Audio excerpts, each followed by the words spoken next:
Sri TV நேயர்களுக்கு வணக்கம். தேர்தலுக்கு பிந்தைய கருத்து கணிப்பு நிகழ்ச்சியில உங்களை சந்திக்கிறோம். கோட்டையை பிடிக்கப் போவது யார் அப்படிங்கிற நிகழ்ச்சியில் தான் நம்ம முதற்கட்ட கலாய்வு செய்தோம். ஒவ்வொரு பகுதியிலையும் யார் யாருக்கு வெற்றி அப்படிங்கிறத கிட்டத்தட்ட ஒரு 154 தொகுதிகளுக்கு சொல்லியிருந்தோம். அதற்கு பிறகு இரண்டாம் கட்ட கலாய்வு தேர்தல் நேரத்திலையும் தேர்தலின் போதும் அந்த எக்ஸிட் போல் அதையும் கூட நம்ம செய்திருக்கிறோம். ஸோ அது தொகுதிகளுடைய எண்ணிக்கை கொஞ்சம் அதிகமாகறதுக்கும் வாய்ப்பு இருக்குது. அந்த வகையில் விழுப்புரம் மாவட்டத்தில் இருக்கக்கூடிய திருக்கோவிலூர் சட்டமன்ற தொகுதியுடைய தேர்தலுக்கு பிந்தைய கருத்து கணிப்பு தான் நம்ம பார்க்குறோம்.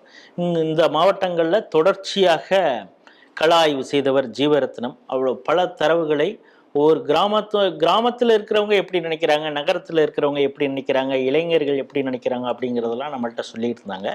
அந்த வகையில் பார்த்தோம்னா திருக்கோவிலூரில் 2021 கே பொன்முடி வெற்றி பெற்ற தொகுதி திமுக. அவங்க ஒரு ஸ்ட்ராங்காக இருக்காங்க. அப்பொழுது பாஜகவுடைய விஐடி கலிவர்தன் அவரை வெற்றி கொண்டார். பொன்முடியோட ஸ்பெஷல் என்னென்னா, அவருக்கு எதிராக யார் போட்டிடுறாங்களோ அவங்களையே பர்ச்சேஸ் பண்ணிடுவார் அப்படிங்கிறது தான் அவருடைய ஸ்பெஷல். இந்த முறை அவருடைய பையன் நிற்கிறாரு கௌதம் சிகாமணி. அவருக்கு எதிராக அதிமுகலேருந்து பழனிசாமி, ஏமராஜன் நாம் தமிழர் கட்சி, பரணி பாலாஜி தாவேகா. நான் ஏற்கனவே சொன்னேன்ல, பொன்முடி பர்ச்சேஸ் பண்ணிடுவார். கௌதம் சிகாமணி மட்டும் அப்படி இருப்பாரா இல்லாமல் இருப்பாரா அப்படிங்கிறது எனக்கு தெரியல. அது ஜீவரத்னத்தை கேட்டு தெரிஞ்சுப்போம். வணக்கம். வணக்கம் சார். அப்பா மாதிரி தான் பையனுமா எப்படி?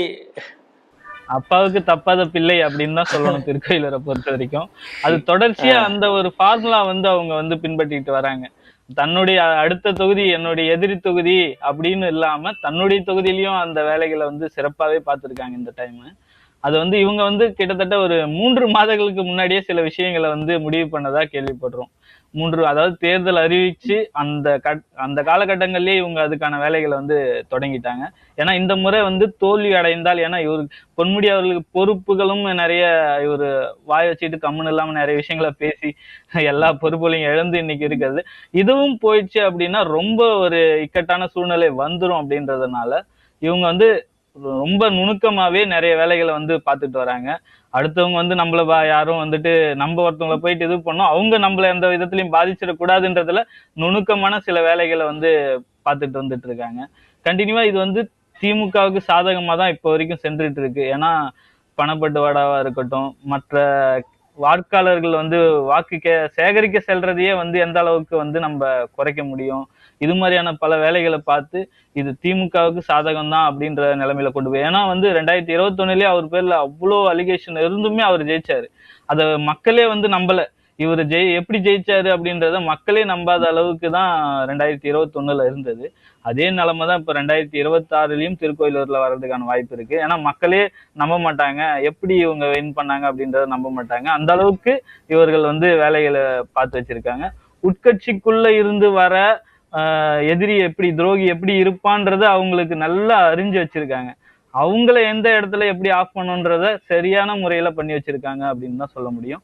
திமுக அந்த திருக்கோயிலூர் தொகுதியை தக்க வைத்துக் கொள்ளும் அப்படின்றதுதான் இந்த முறை இருக்கு சார்.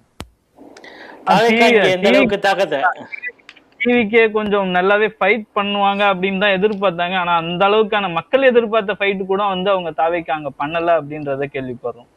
ஏன்னா அந்த அளவுக்கு, ஏன்னா அவர் ஒரு முக்கியமான இதுவா இருந்தாரு. அவர் தரணி, அவர் நல்ல வேலை செஞ்ச தரணி பாலாஜி நல்ல வேலை செய்யக்கூடியவர். ஆனாலுமே அவருமே ஒரு சுணக்கம் காட்டுறது அங்க நிறைய பகுதிகள்ல பார்க்க முடிஞ்சது. அதான் அவங்க பொன்முடி அவருடைய ஃபார்முலாவை 2021 ஃபார்முலா 2026 அவருடைய மகன் மிக சிறப்பாவே எக்ஸிக்யூட் பண்ணியிருக்காருன்னு தான் பாக்குறோம். தக்க வச்சுப்பாங்க சார். திமுகவை பொறுத்த வரைக்கும் இந்த தொகுதி தக்க வச்சுப்பாங்க.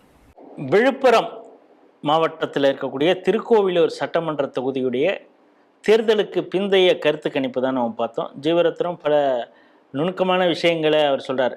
அவர் நுணுக்கமான விஷயம்னு சொல்றது, பொன்முடி செய்த பல நுணுக்கமான காரியங்களையும் அவர் சேர்த்து சொல்றாரு. 2021 பாஜக தான் நாங்கள் போட்டிக்கிட்டது. அந்த விஷயத்துக்கு நம்ம போகலை.